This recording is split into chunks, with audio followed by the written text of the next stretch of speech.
Welcome to today's broadcast. आज के परमेश्वर के सुसमाचार में आप सभी का स्वागत है। And I'm going to continue with the financial stewardship.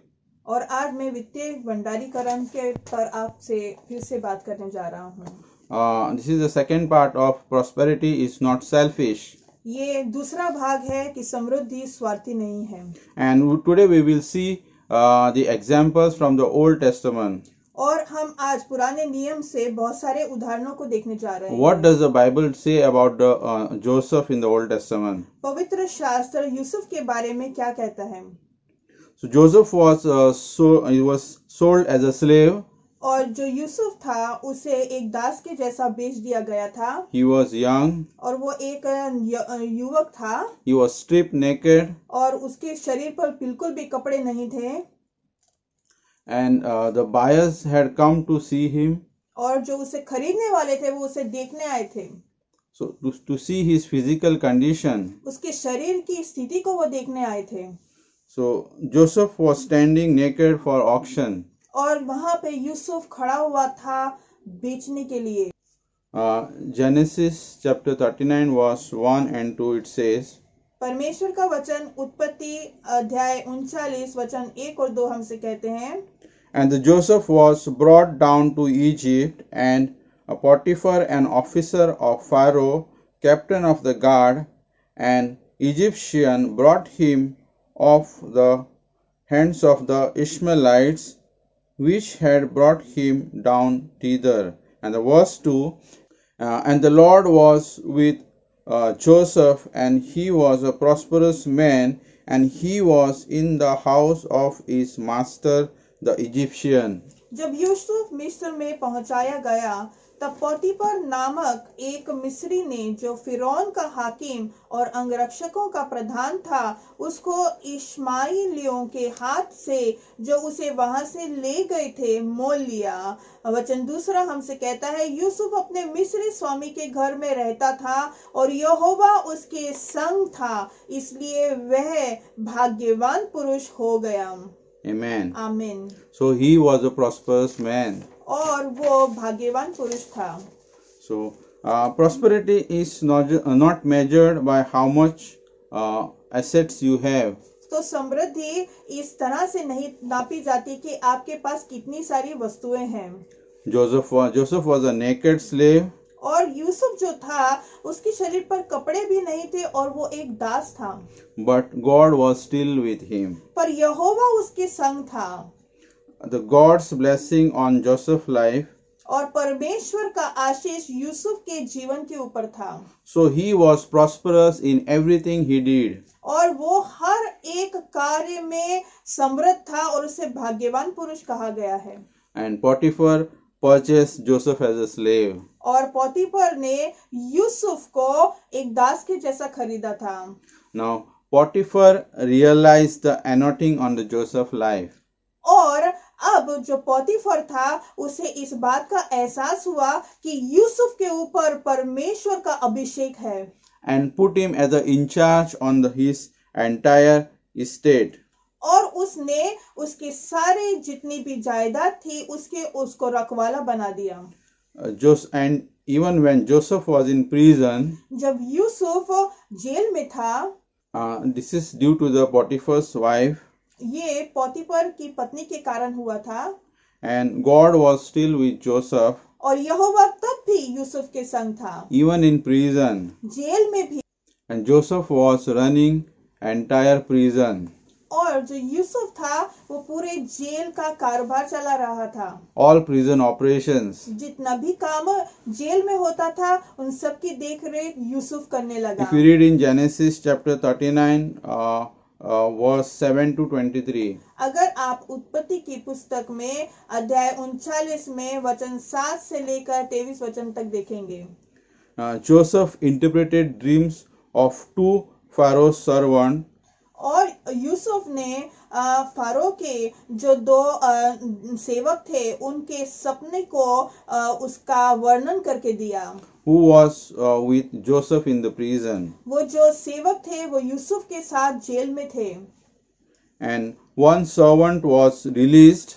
और उसमें से जो एक सेवक था वो उसको छोड़ा गया। and one was executed.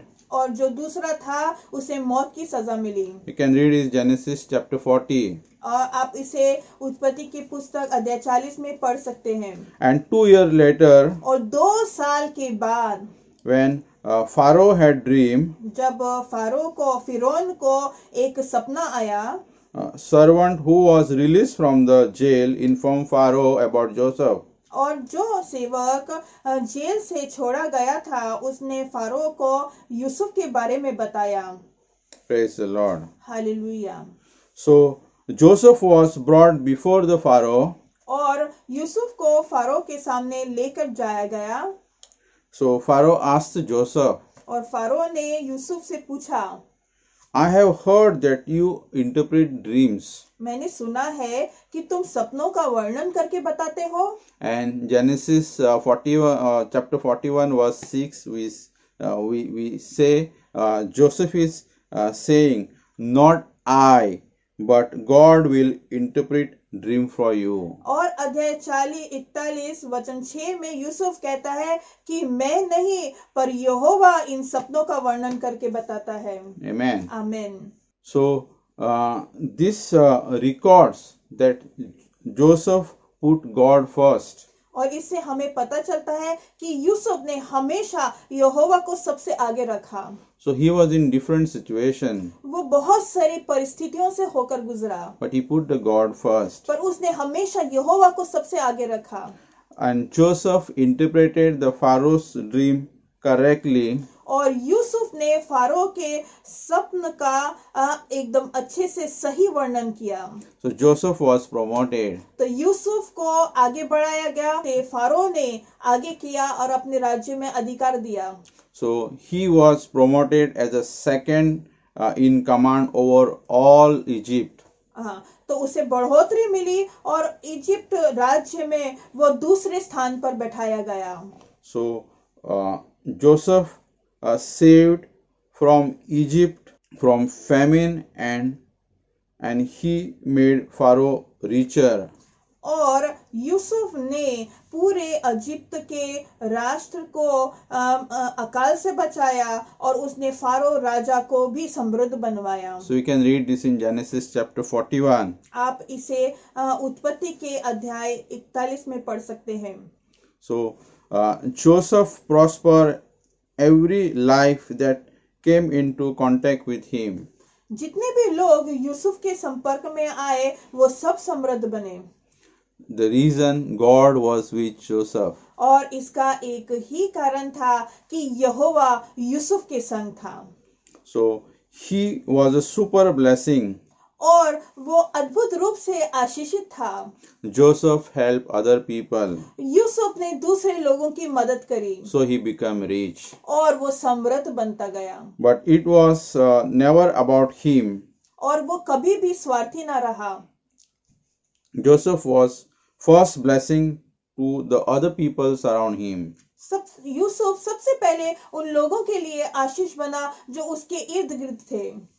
So by blessing others, जब हम दूसरों को आशीषित करते हैं, he was promoted and become prosperous. दूसरों की मदद करके, दूसरों की सहायता करके वो आगे बढ़ा और वो समृद्ध बना।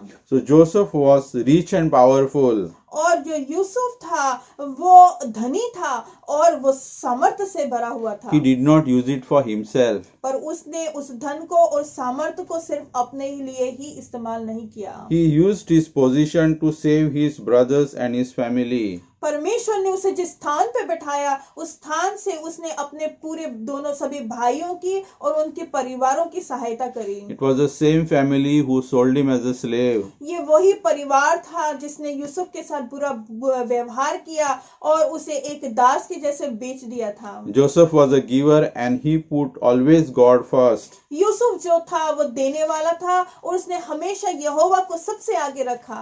And we need to have the same attitude. और आपको और मुझे ऐसा ही हमारे जीवन में करना है। So pandemic has hit this country and the whole world. और जो इस संसार में कोविड की जो बीमारी आई उसने पूरे संसार को हिला के रख दिया। And most of the Christians has reduced their giving. और जितने भी बहुत सारे मसीह भाई बहन थे उन्होंने अपना दान कम कर दिया, Which is the worst thing. जो सबसे बुरी बात है। Like Joseph, अगर यूसुफ के जैसा we need to put God first. हमें यहोवा को सबसे आगे रखना है। No matter what circumstances are we in. ये जरूरी नहीं हम किसी भी परिस्थिति से होकर गुजरे। Circumstances could be anything. आपकी परिस्थिति कैसी भी हो सकती है। We need to increase our giving. हमें हमारा दान बढ़ाना है। So we can increase our harvest. तो हम जो हमारी कटनी है उसे बढ़ा सकते हैं। During the hard time. जब सारी दुनिया कष्ट में होगी उस समय हमारी बढ़ोतरी होगी। Now Bible record Isaac, Joseph's grandfather, sowed in the year of famine. परमेश्वर का वचन बताता है दादा थे उन्होंने अकाल के समय में बीज बोया। And he reaped the 100-fold return. और उसे 100 गुना मिला। In the same year. और उसी साल मिला। You can read it in Genesis chapter 26 verse 12. आप इसे पढ़ सकते हैं उत्पत्ति के अध्याय 26 में और वचन 12वां। Now during that time everyone has fled from Egypt to Egypt from Canaan in search of food. जब उसने ऐसा उस समय किया जब बहुत सारे लोग इजिप्ट देश को छोड़कर जा चुके थे खाने की तलाश में कैनान गांव में। But Lord told Isaac. पर परमेश्वर यहोवा ने आइजैक से कहा to stay there. उस पर यहोवा ने इसाक से कहा कि तुम वहीं पे रहो। And he obeyed. और उसने परमेश्वर की आज्ञा का पालन किया। He decided to sow a crop. और उसने ऐसा मन बनाया कि वो इस अकाल की स्थिति में भी बीज बोएगा। In the same field which was abundant. जो जमीन को जिस खेत को छोड़ दिया गया था जो सूखा था वहीं पर उसने बीज बोया। By the same people who was looking for prosperity in the world. उन्हीं लोगों के द्वारा जो संसार में समृद्धि को ढूंढ रहे थे। Amen. Amen. Praise the Lord. परमेश्वर की स्तुति हो। And Isaac reaped his harvest same year. और इसाक ने यूसुफ के दादा ने उसी वर्ष 100 गुना कटनी ली। So Isaac became wealthy because he planted seed. तो इसाक धनी बना क्योंकि उसने बीज बोया। When others were holding back in fear and poverty.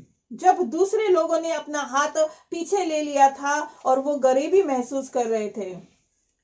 So reason God blesses us.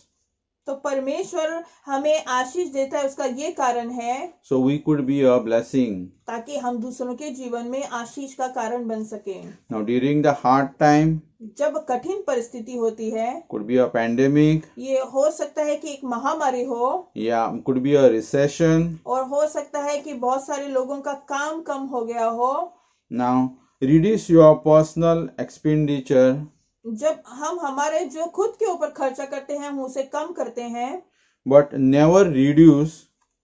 पर ये कभी भी मत कम करिए। What you are doing for God. जो आप परमेश्वर के लिए करने जा रहे हैं उसे कभी भी कम नहीं करिए। Amen. Amen. Praise the Lord. परमेश्वर की स्तुति हो।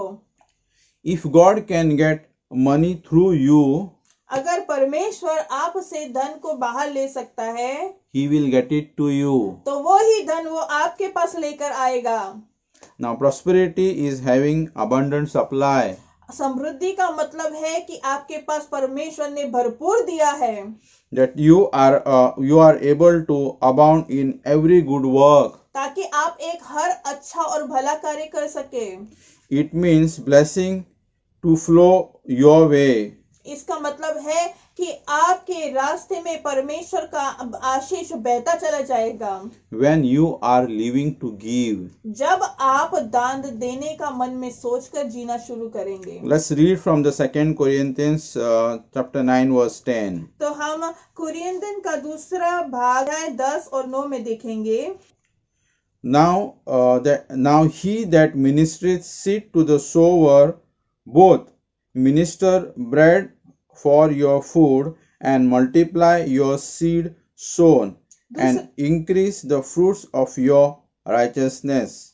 दूसरा कुरिन्थियों अध्याय 9 वचन 10 कहता है, अतः जो बोने वाले को बीज और भोजन के लिए रोटी देता है, वह तुम्हें बीज देगा और उसे फलवंत करेगा और तुम्हारे धर्म के फलों को बढ़ाएगा. Amen. आमीन. Now scripture is not about farming. तो ये परमेश्वर का वचन जो है खेती के बारे में नहीं है. It's example of spiritual principle. ये आत्मिक नियमों के बारे में बताया गया है. So if I plant a mango seed, अगर मैं आम के पौधे लगा दूं in the ground, अगर मैं आम का बीज लगाऊं जमीन में, and when the plant grows, और जब वो पौधा बड़ा होना शुरू हो, it will give hundreds or thousands of mango तो वो 100 या 1000 आम देगा. of one single seed. एक बीज से हमें 100 या 1000 आम मिल सकते हैं. So when you give money, जब आप दान देते हैं, it's like planting a seed. तो वह एक बीज बोने के जैसा है. Amen. आमीन. So in the same way, उसी तरह planting seed gives, तो उसी तरह बीज बोने से grows the plant, पौधा बढ़ता है. and in the same way, planting seed gives, grows the plant and bears many more seed. उसी तरह बीज लगाने से पौधा बढ़ता है और उससे बहुत सारे बीज मिलते हैं. Amen. आमीन. So giving of money away causes finances to grow in your life. जब हम दान दे देते हैं तो वो कारण बन जाता है हमारे जीवन में समृद्धि और धन आने का. Thank you, Jesus. परमेश्वर को हम धन्यवाद देते हैं. Thank you, Lord. धन्यवाद जी, धन्यवाद प्रभु. So now, according to the scripture, तो परमेश्वर के वचन के अनुसार God gives a seed to the sower, परमेश्वर बीज बोने वाले को ही बीज देता है. just like God gives Isaac 100-fold return. जिस तरह परमेश्वर ने इसाक को 100 गुना फल दिए On the crop जो उसने अपने बीज बोए थे, he planted during the drought. और उसने सूखे और अकाल के समय अपने बीज को बोया था. The people who ran off the Egypt जितने भी लोग इजिप्ट से भाग गए थे and abandoned the field in search of the prosperity, उन लोगों ने अपने सारे खेतों को छोड़ दिया था क्योंकि वो समृद्धि के पीछे भाग रहे थे. did not receive anything. उनको कुछ भी नहीं मिला.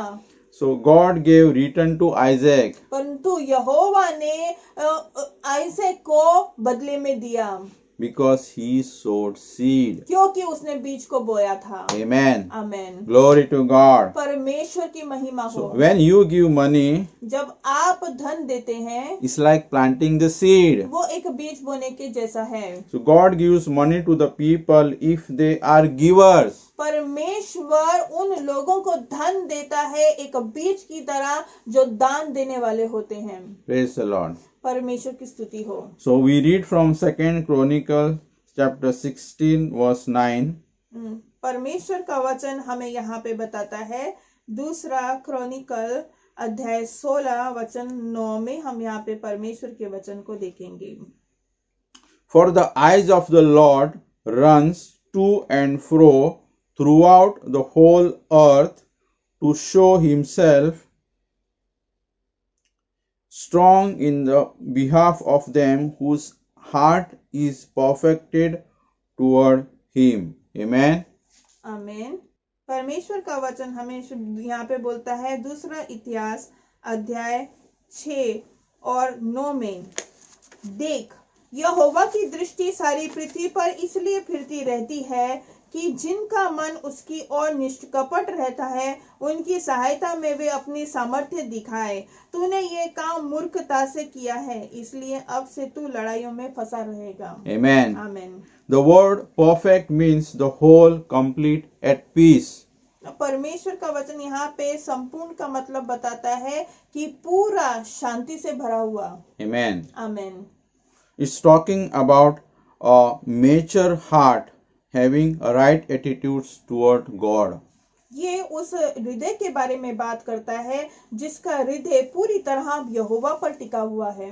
The Lord is searching the earth looking for the people परमेश्वर इस धरती पर ढूंढ रहा है उन लोगों को who will believe His promise जो उसके बताए हुए वचन पर सच मानेंगे, and put the kingdom of God first. जो परमेश्वर के राज्य को प्रथम रखेंगे। And God is looking for such people और परमेश्वर ऐसे लोगों को ढूंढ रहा है who will give genuinely जो अपने पूरे हृदय से देंगे, from their heart जो अपने हृदय से देने वाले होंगे and not from manipulation और जो घुमा फिरा के नहीं देने वाले होंगे and not just giving to get.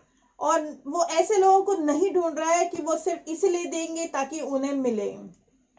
God is literally searching the whole world for such people. परमेश्वर सच में पूरे संसार में ऐसे लोगों को ढूंढ रहा है। And God can give the finances to the people who are givers. और परमेश्वर सच में उन लोगों को धन देगा जो देने वाले होंगे। So there are two types of heart conditions. और हमारे हृदय की परिस्थिति दो तरह की हो सकती है। So when it comes to money, जो पैसे और धन की बात होती है, there are eaters तो खाने वाले हैं and there are sowers. और जो बीज बोने वाले हैं। Let's see first what eaters means. तो पहले देखेंगे वो खाने वाले लोग कौन हैं। So eaters are one who is getting all their needs met. और जो खाने वाले लोग हैं वो ऐसे लोग हैं जो अपनी सारी जरूरतें पूरी करते हैं। They are seeking to meet their own kingdom. वो सिर्फ अपना ही राज्य ढूंढ रहे हैं। They use their finances वो अपने धन को and resources और अपने साधनों को to buy everything they want. उन चीजों को खरीदने में इस्तेमाल करते हैं जो उनको चाहिए And only give और वो तभी देते हैं when there is something left over. जब कुछ बचा खुचा रह जाता है। Amen. आमीन। So let's see who are the sowers. और वो देने वाले लोग कौन है अब देखेंगे। So sowers are the people जो बीज बोने वाले लोग ऐसे हैं who put the kingdom of God first. जो परमेश्वर के राज्य को प्रथम रखते हैं। Sowers also need to eat. और जो बीज बोने वाले हैं वो भी खाने वाले भी हैं। So it's not like they can't buy the things for themselves. ऐसा नहीं है कि वो अपने लिए अच्छी वस्तुएं नहीं खरीद सकते, But their heart desire is to give first. पर उनका हृदय जो है वो पहले बीज को बोना चाहता है और दान देना चाहता है। Seek God's kingdom first. परमेश्वर के राज्य की खोज सबसे पहले करिए। Sowers are the people बीज बोने वाले लोग वो हैं where God is searching the whole world. वो लोग हैं जिन्हें परमेश्वर सारे संसार में ढूंढ रहा है। Praise the Lord. परमेश्वर की स्तुति हो। So I will give you a testimony. मैं आपको एक गवाही देना चाहता हूँ। Now one brother was preaching in a church. एक भाई जो थे वो कलीसिया में परमेश्वर के वचन का प्रचार कर रहे थे। And he was building the church. और वो कलीसिया बना रहे थे। And they were needing of finances. और उन्हें धन की आवश्यकता थी। And he was believing for finances. और वो धन के लिए परमेश्वर पर विश्वास रखते थे। So he required around 30 lakhs to complete the pending work. और उन्हें करीब 30 लाख रुपयों की जरूरत थी पूरे काम को समाप्त करने के लिए। So he was preaching in a church. और वो एक कलीसिया में प्रचार कर रहे थे। Now the pastor of that church came and he approached him. और वहाँ के जो पास्टर थे वो आए और उन्होंने उनसे बातचीत करी। And he said, God has put him in my heart that I should support this brother to build, to help, to donate this money. तो उन्होंने उन पास्टर ने आकर वो भाई से कहा कि परमेश्वर ने मेरे हृदय में डाला है कि मैं आपकी सहायता करूं इस कलीसिया के बनाने के कार्य में।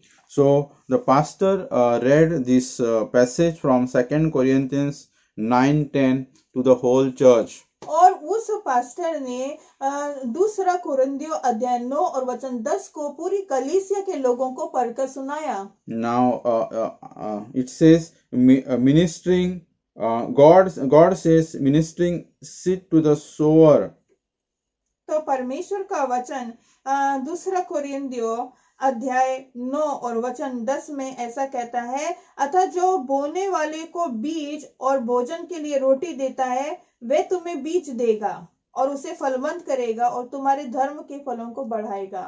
So he asked the people how many people he require around 100 people who can contribute the money. तो उन पास्टर को 100 लोगों की जरूरत थी जो इस कार्य में अपना दान दे सके।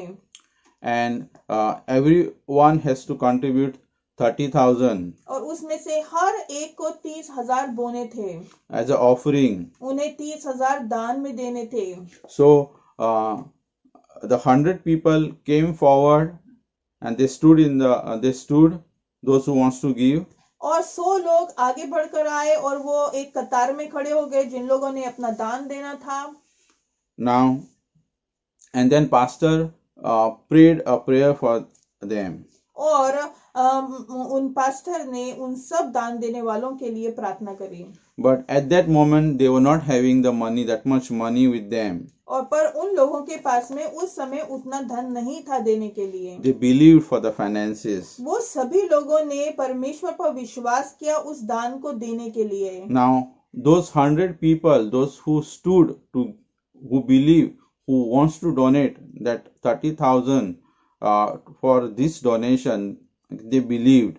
और वो जो 100 लोग खड़े हुए थे 30,000 दान में देने के लिए, उन सब ने यहोवा परमेश्वर पे विश्वास किया कि वो उन्हें धन देगा इस बीज को बोने के लिए। And said they would give this donation if God supplies them. और उन्होंने ये वचन लिया कि वो अगर यहोवा उनको धन देगा तो वो इस बीज को जरूर बोएंगे।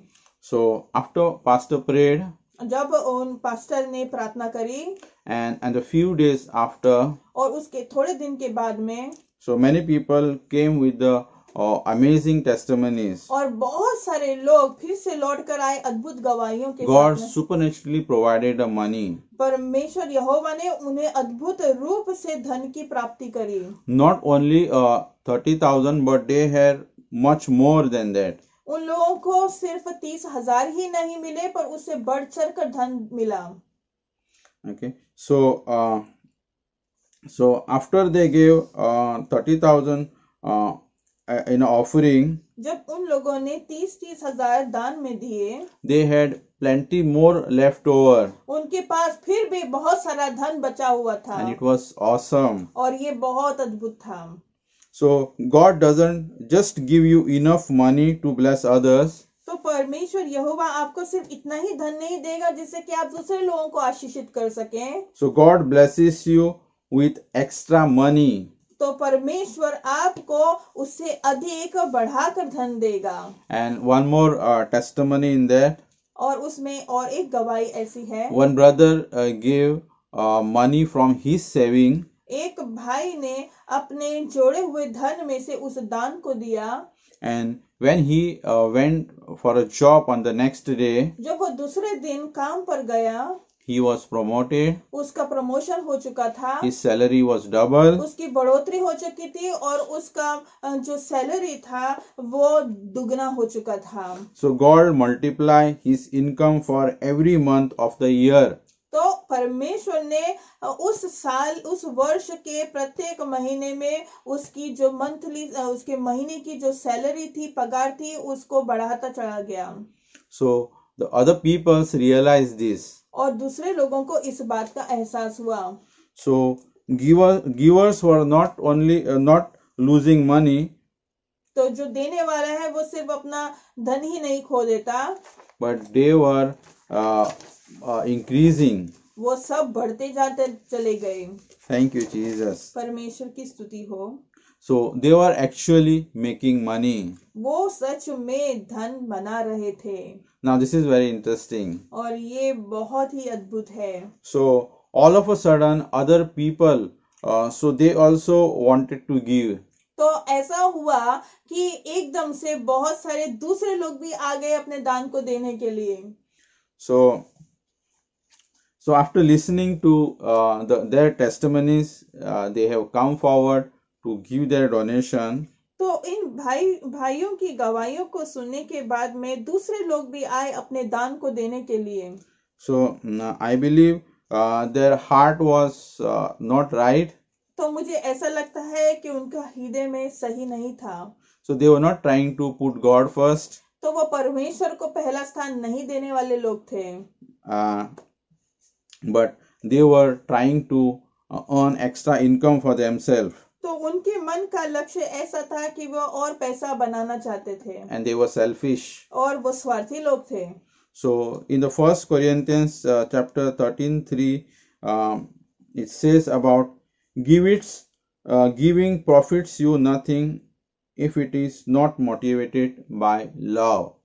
तो परमेश्वर का वचन हमें पहला कुरिन्थियों अध्याय 13:3 में बोलता है कि जो हमारा दान है उससे हमें लाभ नहीं होगा अगर हम उसका लक्ष्य सही ना हो। Praise the Lord. परमेश्वर की स्तुति हो। Even if you give your entire goods to the poor. तो परमेश्वर का वचन ऐसा कहता है कि आप चाहे अपना सारा धन गरीबों को दे दें। So and when we understand the finances properly, जब हम धन के बारे में सही ढंग से समझ जाएंगे, the prosperity is not about us. तो समृद्धि सिर्फ हमारे लिए ही नहीं है, it's about being able to bless other people. तो इस समृद्धि का अर्थ ये है कि हम इस योग्य बने कि हम दूसरों के जीवन में आशीष का कारण बन सकें। And we should be imitating God. और हमने परमेश्वर के जैसा बनना है। By searching for the opportunities to give. हमें ऐसे जगह ढूंढनी है, हमें ऐसा समय ढूंढना है कि हम हमारा दान दे सके। And ask God. और हमें परमेश्वर से पूछना है। Show us how we can be a blessing. और हमें परमेश्वर यहोवा से पूछना है कि हमें बताइए कि हम कैसे दूसरों के जीवन में आशीष का कारण बन सकते हैं। So prosperity doesn't happen overnight. तो जो समृद्धि है वो एक ही रात में नहीं आ जाती है। Being selfish to become a generous millionaire doesn't happen instantly. तो अगर आप स्वार्थी हैं और आप चाहते हैं कि वहां से आप उठकर एकदम से एक समृद्ध मनुष्य बन जाएं, तो ऐसा संभव नहीं है। Because there is a time. क्योंकि उसमें समय लगता है। Between planting the seed and harvesting. तो बीज बोना और उसकी कटनी को काटने में समय लगता है। The first fruit doesn't show up the next day. तो जो पहला फल है वो हमें दूसरे दिन ही प्राप्त नहीं हो जाता। And the second, money has a power. और जो धन है उसमें सामर्थ्य है। And you may not be able to handle the power of prosperity right away. तो ऐसा हो सकता है कि आप जब समृद्धि आपके पास आए तो आप उसका सही तरह से उपयोग ना कर पाए। God knows that you have a seed. परमेश्वर जानता है कि आपके पास बीज है। And God wants to take care of you. और परमेश्वर चाहता है कि वो आपकी देखभाल करे। Now God doesn't mind if you have a nice house and nice car. तो परमेश्वर को इस बात से कोई आपत्ति नहीं है कि आपके पास एक अच्छा घर है और एक अच्छी गाड़ी है। As long you are consuming all of your finances on yourself. जब तक आप सारे धन को सिर्फ आपके लिए ही नहीं इस्तेमाल करते हैं।